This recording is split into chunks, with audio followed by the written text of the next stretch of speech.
Grüße euch, liebe Zuseher.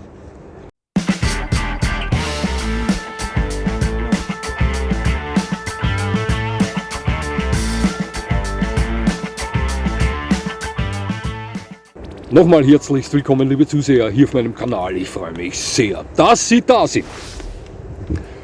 Ja, das Wetter ruft eigentlich, du Narr, bleib zu Hause. Du befindest dich im Katastrophengebiet. Das ist aktuell so. Zu dem Zeitpunkt, wo Sie dieses Video sehen, ist hoffentlich schon die uns versprochene Wetterbesserung eingetreten, denn aktuell hat Österreich das Wetter im Würgegriff, also das Wetter Österreich im Würgegriff. Viele arme Leute, die ihr Hab und Gut an die Wassermassen verloren haben. Und auch wir haben vor etwa 30 Minuten eine Katastrophenmeldung auf die Handys geschickt bekommen. Die Leitha, ein Fluss etwa 2 Kilometer von meinem Wohnort entfernt hinter mir, hat die Ufer übertreten. Ich hoffe, ich werde hier nicht weggeschwemmt. Also, ja, sehen wir mal. Also wie gesagt, nochmal, viele arme Leute, tun mir leid, meine Landsleute. Das Wetter aktuell ist ein Wahnsinn hier. Wir haben jetzt Regenpause. Es hat vor 2 Stunden noch ziemlich stark geschüttet. Ich bin klatschnass mit Vito nach Hause gekommen, doch aktuell hat der Regen Pause eingelegt. Und ich möchte unbedingt dieses Video außerhalb drehen, denn das ist das Finale des Länderwettkampfs der besten Allrounder. Heute startet als 14. Land Russland. Ja, wir haben ja schon 13 Länder hier gesehen, die mehr oder weniger für Überraschungen gesorgt haben. Doch das kann auch Russland heute, möchte ich meinen. Denn heute weiß ich ja schon, welchen Platz die belegen, welche Bewertung die erreichen und so weiter. Ja. Ich habe mich bemüht, bei diesem Turnier, bei welchem 140 Hunde für 14 Länder ins Rennen gestartet sind, so neutral wie möglich zu beurteilen. Das sehen Sie am besten bei der USA. Hier sind 10 Hunde ins Rennen gegangen, von welchen einige zu meinen Lieblingshunderassen zählen. Und dennoch teilt sich hier die USA mit England und, wie ist das? Ja, mit England und mit Japan den 8. Platz. Also Sie sehen, ich war neutral. Und das bin ich auch beim letzten Starter, nämlich bei Russland. Und ich sage Ihnen was, die werfen hier 10 mächtige Hunde ins Rennen. Und wir geben gleich Gas. Ich sage Ihnen, welche Hunde hier für Russland starten. Das ist als erster der Samoyede. Samoyedenspitz, eine wunderschöne Hunderasse, ein sehr schöner Hund. Gilt für viele Leute als der schönste Hund der Welt. Wir kennen das. Da gibt es einige Hunderassen, die, ja, das ist der schönste, das ist der schönste. Aber meistens ist es so, dass Ihr Hund immer der schönste der Welt ist. Samoyede, ein sehr schöner Hund, ein Schneeball. Wir haben hier einen sehr schönen Samoyedenspitz, Rüden, den Gizmo. Ein Hund, mit wem mein Vito recht gut auskommt, möchte ich sagen. Manchmal weniger gut und manchmal recht gut. Also sie hatten schon 2, 3 kurze Beißereien, doch sie spielen auch manchmal miteinander. Ist Tagesverfassung. Wunderschöne Hunde, ehemalige Arbeitshunde, Schlittenhunde eines Urvolks in Sibirien. Der Samoyeden? Ja, ich glaube, der Samoyeden. Ja, genau. Also, der Samoyedenspitz als Nummer 1 für die Russen. Der zweite Hund, der hier für die Russen ins Rennen startet, ist der russisch-europäische Laika. Ja, ein Hund, der etwas dem karelischen Bärenhund ähnelt, aber das tun sie alle, die Laikas. Das sind ähnliche Hundetypen, Laikas, Elchhunde, der karelische Bärenhund und so weiter. Spitzer, wolfsartige, exzellente, leistungsfähige Wach- und Jagdhunde, also top Jagdhunde. Der russisch-europäische Laika, dann der westsibirische Laika. Ein Laika, genauso wie der erste, etwas größer. Für dieselbe Jagd im Einsatz, denselben Charakter, genauso leistungsfähig und. Etwas größer, etwas schwerer. Und der größte ist der ostsibirische Laika. Für den gilt genau dasselbe wie für beide Laikas zuvor. Ebenfalls ein wunderschöner Hund. Dann haben wir den ersten Herdenschutzhund, der hier für Russland startet. Das ist der südrussische Ovtcharka. Das sind Hunde, welche ich bis jetzt nur auf Ausstellungen gesehen habe. Sehr beeindruckende, große, wunderschöne Hunde, aber mit kantigen Charakteren. Typische Herdenschutzhunde, wie alle Ovtcharka. Der zweite ist der zentralasiatische Ovtcharka, auch genannt Alabei. Wir hatten hier einen schneeweißen, wie ein Eisbär. Für mich einer der schönsten Herdenschutzhunderassen der Welt, aber nicht einfach dieser Hund. Ein purer Herdenschutzhund. Für das wurde er gemacht. Dafür sollte er gehalten werden. Der dritte ist der kaukasische Ovtcharka, den meisten oder für die meisten der bekannteste Ovtcharka, ein Bär. Auch mit dem hatte ich schon mal ein eher weniger erfreuliches Erlebnis mit dem Kaukasen. Persönlich kannte ich 2 oder 3, den Remus von Franz, dann diesen Boris, mit dem ich da diesen Kampf hatte, gemeinsam mit meinem Freund, um seinen Welpen zu retten. Sie kennen diese Geschichte. Ich glaube 2 waren es, die ich persönlich kannte. Den Rest sah ich auch nur Vorstellungen, aber ein ganz, ganz typischer Herdenschutzhund, der kaukasische Ovtcharka, der aber auch als Diensthund bei der russischen Armee in Einsatz war. Das war allerdings auch der Alabei und der südrussische Ovtcharka. Ja, dann haben wir den Moskauer Wachhund, ein Hund, der starke Ähnlichkeit mit dem Bernardiner vorweist. Allerdings ist er etwas feingliedriger als der Bernardiner und agiler, temperamentvoller. Ein exzellenter Wach- und Schutzhund, ein Diensthund der russischen Armee, der, so wie die beiden folgenden, in einer Einrichtung namens Roter Stern entwickelt wurde von Kynologen der russischen Armee. Ein Hund, der recht hohe Trainierbarkeit vorweist, dennoch ein extrem kantiges Wesen hat und sich, obwohl er ein sehr gut zu trainierender Hund ist, dennoch charakterlich von den typischen Gebrauchshunden unterscheidet. Doch dazu etwas später. Es folgt der berühmte schwarze russische Terrier, eine Hunderasse, von welcher ich hier am Daumen, das sieht man höchstwahrscheinlich schlecht, wenn ich das in die Kamera halte. Na, das wird man nicht sehen, da haben Sie hier eine kleine Narbe. Das ist von Arax, einem schwarzen russischen Terrier. Das war eine blöde Geschichte. Er meinte es nicht wirklich ernst. Ganz nett gemeint war es aber auch nicht. Es war eher, ja, als würde Ihnen jemand eine leichte Ohrfeige geben. Also so war das gemeint. Ich habe allerdings eine Narbe davon mitgenommen, die mich immer an ihn erinnert. Ein Hund, der sehr starke Ähnlichkeit mit dem Riesenschnauzer vorweist, größer, schwerer ist, wo der Riesenschnauzer auch bei der Entwicklung mitgespielt hat, so wie der Erdilterrier und der Rottweiler. Ebenfalls ein Hund, der als Diensthund in Russland eingesetzt wird, hauptsächlich bei der russischen Armee im Einsatz war als Diensthund. Fantastischer Wach- und Schutzhund, beeindruckende Erscheinung. Also auch Arax, den ich recht gut kannte, war ein guter Kumpel meines Vitos. Beide nicht kastriert, verstanden sich aber prächtig. Arax hatte einen Kopf so groß wie ein Basketball. Sehr beeindruckender Rüde gewesen. Und zuletzt einer meiner 3 Lieblingshunde, der osteuropäische Schäferhund, der genauso wie der schwarze russische Terrier und der Moskauer Wachhund in der russischen Armee Abteilung Roter Stern entwickelt wurde. Hier diente selbstverständlich der deutsche Schäferhund als Ausgangsrasse. Hier wurde dann etwas experimentiert. Der osteuropäische Schäferhund sieht aus wie ein molossoider deutscher Schäferhund. Es gibt auch leichtere Schläge des osteuropäischen Schäferhundes, der sehr stark einem deutschen Schäferhund ähnelt und nicht derartige Substanz mitnimmt. Aber viele osteuropäische Schäferhunde sind weit globiger. Schwerer, oftmals 10, 15 Kilo schwerer als deutsche Schäferhunde und auch 5, 6 Zentimeter höher mit der Schulter. Wunderschöne Hunde, einer meiner 3 Lieblingshunde, ein exzellenter Wach- und Schutzhund, ein Top-Gebrauchshund, ein Alleskönner für mich. Wie gesagt, etwas schwerer, etwas größer als der deutsche Schäferhund, aber ja, ganz klar erkennbar, deutscher Schäferhund in groß. Ja. Ja, das waren diese 10 Hunde, die für Russland heute ins Rennen starten, ins Finale, und sehen wir uns mal an, wie die abschneiden. Wir legen gleich los mit der Gesellschaftstauglichkeit, das wissen Sie. Hier erreichen die Hunde aus Russland 78 von 100 Punkten. Gesellschaftstauglichkeit. Wir haben hier schon einige Hunde, die gleich mal für sieh mal, wie schön und toll der ist, sorgen.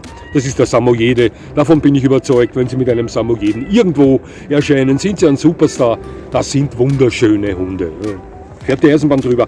Aber auch die Laikas, die gerne, naja, man muss schon, wie soll ich sagen, das Thema Hund so nebenbei betrachten, wenn man einen Laika mit einem sibirischen Husky verwechselt. Ja, aber diese Hunde werden gern mal mit Schlittenhunden verwechselt, und Schlittenhunde gelten weltweit als wunderschön. Also die Laikas zählen da auch dazu.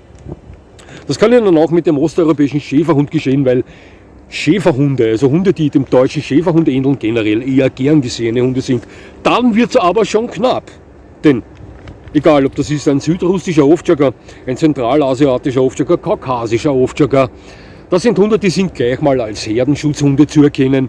Herdenschutzhunde genießen nicht den besten Ruf, also hier kann man schon mit negativen Reaktionen rechnen. Beim Moskauer Wachhund könnte es eventuell etwas angenehmer sein, der doch stark dem Bernhardiner ähnelt. Viele Leute lieben den Bernhardiner aus verschiedensten Gründen.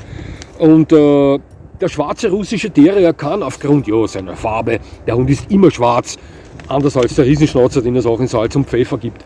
Er ist noch dazu größer, also diese Hunde erreichen fast 80 cm Schulterhöhe, fast.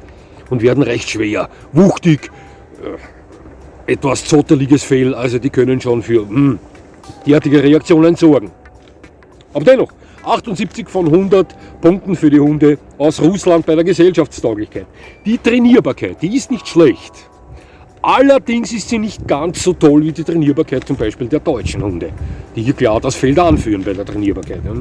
Aber dennoch erreichen die Russen 73 von 100 Punkten. Klar, sie wissen schon, welche Hunde hier die Trainierbarkeit etwas runterbremsen. Und das ist nun mal so, denn dafür wurden diese Hunde nicht gemacht. Es gibt eben Hundetypen, Hunderassen, die trainierbarer sind als andere. Und zu den anderen zählen Herdenschutzhunde, das ist meine Meinung. Klar gibt es immer Ausnahmen und es gibt Herdenschutzhunde, die exzellent zu trainieren sind. Individuen, individuelle Geschichte. Aber im Groß gesehen ist der Herdenschutzhund, der typische Herdenschutzhund, kein wirklich sehr leicht zu trainierender Hund. Eigenständig, dickköpfig, sehr urtümliche Hunde, die sich gerne aufs Wesentliche konzentrieren und eigentlich darauf pfeifen, irgendein Kommando x-mal hintereinander auszuführen. Das ist nun mal so. Dafür haben sie andere Vorzüge. Also, die 3 Ovtjakas, die bremsen das etwas runter. Ich möchte auch nicht den Samojedenspitz oder die Laikas als Trainierbarkeitskünstler hinstellen. Klar, die sind alle trainierbar, aber ein Samojede oder ein ostsibirischer Laika ist bei weitem nicht derartig trainierbar wie ein Hoverwart oder ein Dobermann oder ein Border Collie. Da werden Sie mir zustimmen. Ja?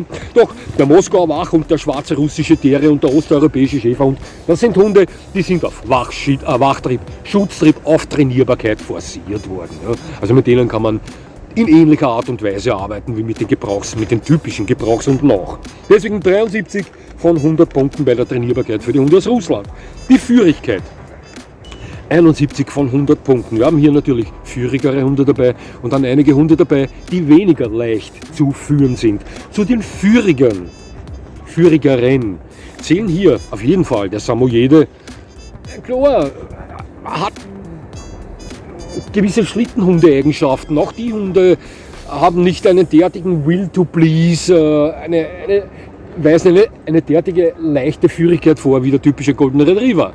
Aber im Vergleich zu den anderen Hunden von Russland hier zählt der Samojede sicher zu den führigeren. Aber auch der osteuropäische Schäferhund, und das überrascht jetzt vielleicht doch, der osteuropäische Schäferhund ist im Vergleich zu den anderen Hunden hier recht einfach zu führender Hund. Das sind Hunde, bei welchen die Triebigkeit recht überschaubar ist, die recht lernbereit sind mit hohem Will to Please. Klar, strotzen die Verbauer. Ein osteuropäischer Schäferhund ist ein Kraftprotz, aber recht leicht zu führen. Im Vergleich zu den 3 Ovtjakas, denn ein südrussischer Ovtjaka, ein kaukasischer Ovtjaka und ein Alabei, ein zentralasiatischer Ovtjaka, sind keine leicht zu führenden Hunde. So wie alle anderen Herdenschutzhunde ebenfalls keine leicht zu führenden Hunde sind. Und die Laikas sind das auch nicht. Laikas sind extrem triebige, eigenständige Jagdhunde. Das sind pure Jagdhunde. Die nehmen nicht die Substanz mit eines Ovtjakas oder eines schwarzen russischen Terriers. Ganz klar sind sie diesbezüglich leichter kontrollierbar. Aber entspannt führbar ist der typische Rassevertreter hier nicht. Moskauer Wachhund, mit Sicherheit nicht so führig wie der osteuropäische Schäferhund. Dasselbe gilt auch für den schwarzen russischen Terrier, der vielleicht etwas mehr Gefühl benötigt, wenn es um die Führigkeit geht, als der osteuropäische Schäferhund. Aber 71 von 100 Punkten ist eine Bewertung, die nicht zu den schlechtesten zählt. Ja, Verträglichkeit. Dann gibt es verträglichere Hunde als die 10 russischen. Ja, schauen Sie, gut erzogen, ist der Samoyede ein halbwegs geselliger Hund. Allerdings, ich sage Ihnen was, wir haben hier einen Samoyeden, das ist einer der Lieblingsfeinde meines Vitos. Das soll jetzt kein Bashing sein, also der Besitzer weiß das ja selber, der ist absolutest unverträglich, Rüden gegenüber. Ja. Aber es kann Ihnen mit jedem Hund passieren. Generell ein gut sozialisierter Samoyede ist ein recht geselliger Hund. Die Leicas können schon ziemlich Ellbogen haben. Dafür sind sie bekannt. Also da lege ich meine Hand ins Feuer. Bei den Herdenschutzhunden ist das sowieso eine Sache, wo man weiß. Ja. Schauen Sie, ich sage nur einmal, die haben halt andere Vorteile. Aber jeder, der mir sagt, nein, das stimmt nicht. Herdenschutzhunde sind verkannte Wesen, die sind ja so nett und so sanft. Schauen Sie, dann ist es völlig konträr zu dem Ziel, für das sie erschaffen wurden. Denn das Ziel, für das die Hunde erschaffen wurden, ist alles andere als sanft und nett und verkannt. Die wurden dafür gemacht, alles Fremde auf 4 Beinen wegzuprügeln, wegzuhauen. Ja? Und das ist nun mal tief in denen drinnen verwurzelt. Was nicht bedeuten soll, dass jeder Herdenschutzhund da draußen ein Raufbold ist. Aber es sind sehr dominante Hunde, im Erwachsenenalter, fremden Artgenossen gegenüber. Und das ist nun mal Fakt. Da lasse ich nicht mit mir streiten.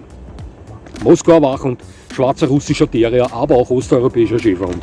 Alles Hunde, die im Erwachsenenalter wissen, dass sie viel Power haben. Ja? Und wenn das mal angezweifelt wird von einem fremden, gleichgeschlechtlichen Artgenossen, kann es hier leicht zu Streit kommen. Ja?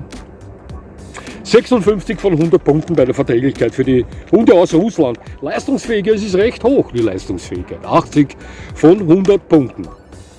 Viele Jagdhunde, also viele Jagdhunde. 3 reine Jagdhunde mit den Leicas. Samoyedenspitz wurde ebenfalls für die Jagd verwendet, obwohl das ja kein Hetzjäger ist. Auch der ist von der Wirbelsäule her eher kurz gebaut. Also ein Samoyede ist eher ein Sprinter als ein Dauerläufer. Aber auch der wurde zur Jagd gebraucht. Sind also recht ausdauernde, schnelle, bewegliche Hunde. Ovtschaka, südrussischer, kaukasischer, zentralasiatischer Ovtschaka. Powerhäuser, Kraftprotze, groß, stark, wetterfest. Die Wetterfestigkeit gilt übrigens auch für die Leicas und für den Samoyeden, wobei man speziell beim Samoyeden, etwas auf Hitze aufpassen muss. Die Leicas sind dafür bekannt, auch mit Hitze gut zurechtzukommen.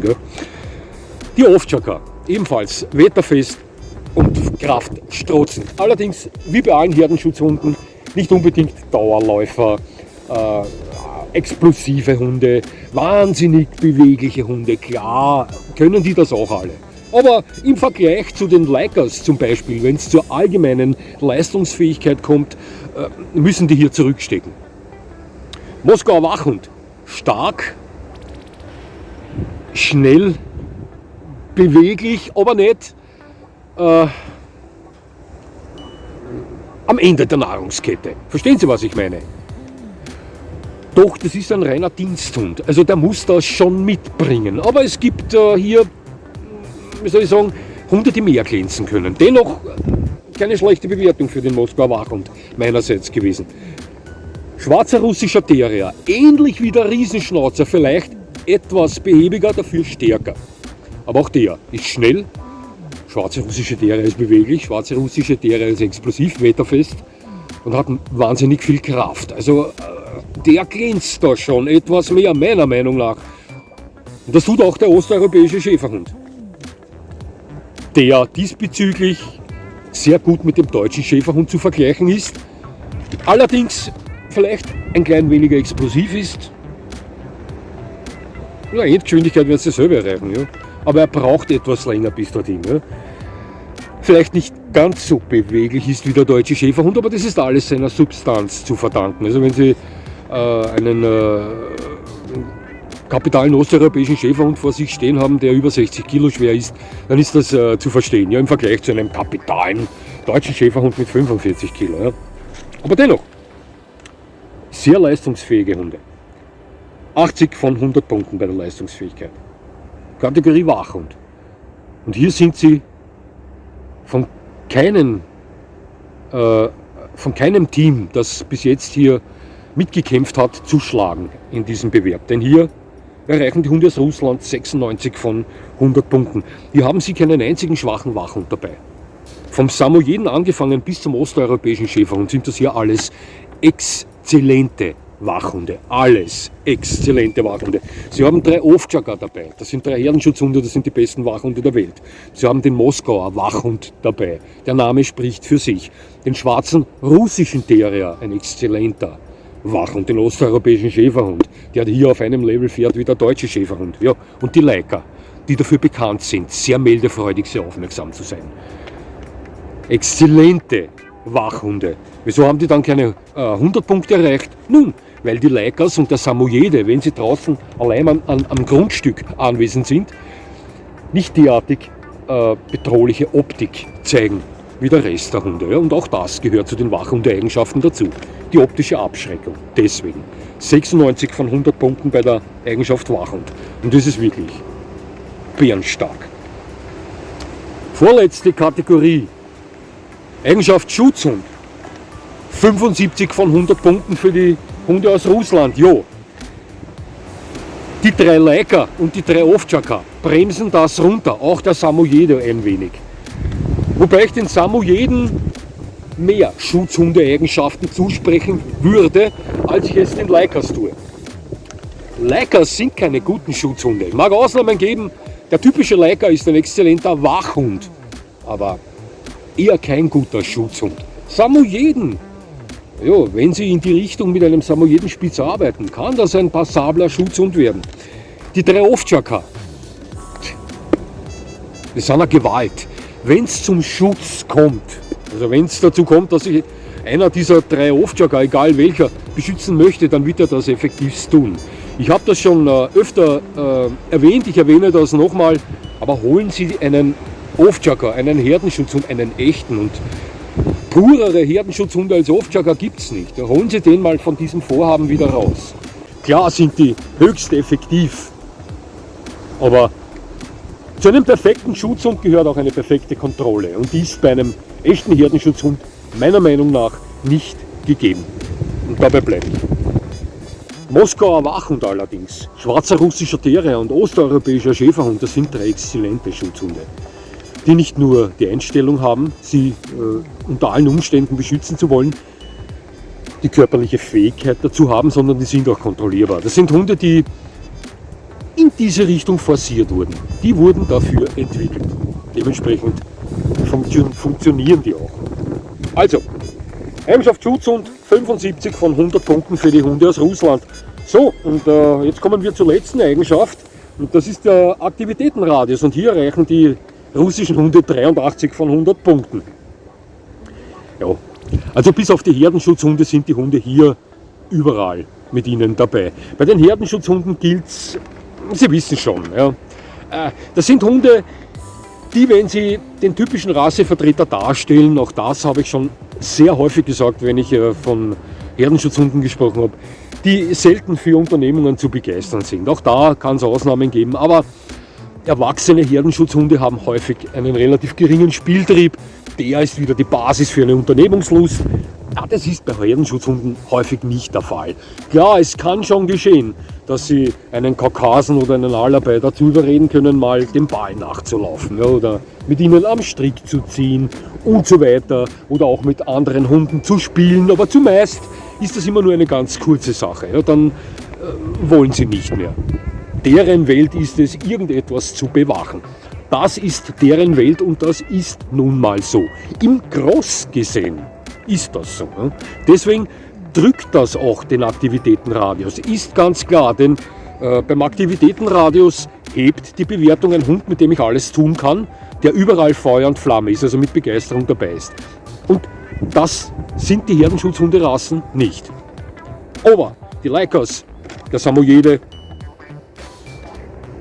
der Moskauer Wachhund, der schwarze russische Terrier und der osteuropäische Schäferhund sind das.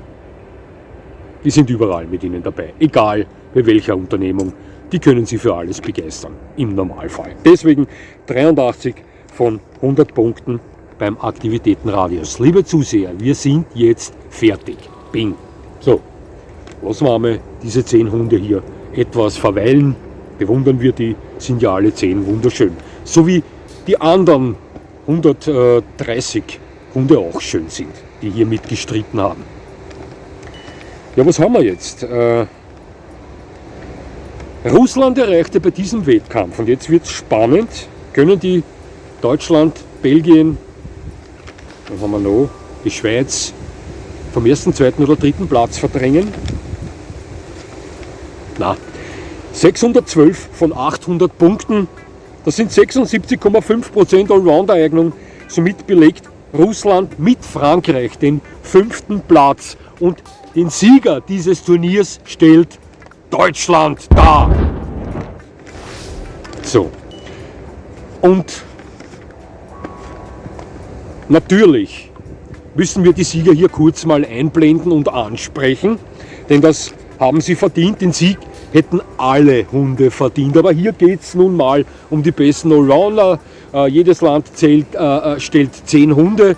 Alle 140 Hunde, die hier mitgestritten haben, sind fantastische Hunde. Da fährt die Eisenbahn drüber. Doch bei diesem Wettbewerb waren in Dialekt auf gut Deutsch, also auf gut Österreichisch gesagt, die Deutschen nicht zu pegeln. Ja? Also, stellen wir sie nochmal vor. Wir haben bei der Siegermannschaft, fangen wir mit den Kleinen an, den deutschen Pinscher, den Mittelschnauzer, den Hoverwart, den Deutsch Stratha, den Weimaraner, den Dobermann, den Riesenschnauzer, den Rottweiler, den deutschen Boxer und seine Majestät den deutschen Schäferhund. Und ich sage Ihnen was, von all diesen 140 Hunden, die hier mitgekämpft haben bei diesem Turnier, wäre die absolute Nummer 1 für mich genau dieser, nämlich der deutsche Schäferhund. Aber das wissen Sie selbstverständlich. Also bravo, Nachbar Deutschland, aber diese Truppe ist bei diesem Turnier einfach nicht zu schlagen gewesen. Wir haben jetzt Deutschland am 1. Platz, den 2. Platz belegt Belgien, am 3. Platz folgt die starke Schweiz. Nummer 4 ist Irland, den 5. Platz Frankreich und Russland. Den 6. Platz hat Schottland inne, den 7. Platz belegt Italien. Dann folgen am 8. Platz England, USA und Japan. Den 9. Platz erreichte Spanien, den 10. China und den 11. Platz belegt Portugal. Liebe Zuseher aus Portugal, sollten welche zusehen, laut meinem YouTube-Statistik-Dingstongs sehen Leute aus Portugal zu. Verzeihen Sie mir, aber ich habe mich schon erklärt, das sind fantastische Hunde, welche Sie da in Portugal haben, die Hunderassen, die Portugal hervorgebracht hat. Aber bei diesen 8 Eigenschaften, bei diesem Turnier müssen Sie sich den anderen Ländern nun mal geschlagen geben. Das ist nun mal so, ja. Aber ich habe schon mal gesagt, da gibt es einige Hunde aus Portugal, welche ich mir sofort nehmen würde, weil sie mir so gut gefallen. Ja, liebe Zuseher, das war das Turnier, Länderwettkampf der besten Allrounder. Wir haben es geschafft und jetzt werde ich mich wieder anderen Themen widmen. Es hat mich sehr gefreut, dass Sie mir zugesehen haben. Ich würde mich freuen, wenn Sie mir weiterhin zusehen. Ich habe was vergessen. Ich wollte ja noch die Eigenschaften einblenden oder Ihnen die Eigenschaften erzählen, wo die Länder, die einzelnen Länder am meisten glänzen konnten. Das möchte ich schnell nachholen, bevor wir Schluss machen. Die meisten Punkte bei der Gesellschaftstauglichkeit erreichte Schottland mit 96 von 100 Punkten, also die gesellschaftstauglichen Hunde sind in Schottland zu Hause. Die trainierbarsten, das hat mich überhaupt nicht überrascht, die trainierbarsten Hunde finden Sie in Deutschland, die erreichten dort 93 von 100 Punkte. Die führigsten Hunde sind ebenfalls aus Schottland, denn die schafften 81 von 100 Punkten. Auch die verträglichsten Hunde kommen aus Schottland mit 72 von 100 Punkten.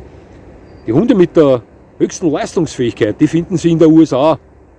Die haben 84 Punkte erreicht. besten Wachhunde haben sie in Russland. Die sind in Russland zu Hause. Die erreichten 96 von 100 Punkte. Die besten Schutzhunde ebenfalls in Deutschland. Aber das wundert keinen. Schauen Sie sich diese Truppe nochmal genau an. 90 von 100 Punkten. Und den höchsten Aktivitätsradius haben die Hunde aus der Schweiz. Lauter tolle Hunde. Aber jetzt sind wir fertig, liebe Zuseher. Es hat mich sehr gefreut, dass Sie mir zugesehen haben. Ich würde mich natürlich freuen, wenn Sie mir weiterhin zusehen. Und nun wünsche ich Ihnen noch einen schönen Tag. Und das war's schon wieder.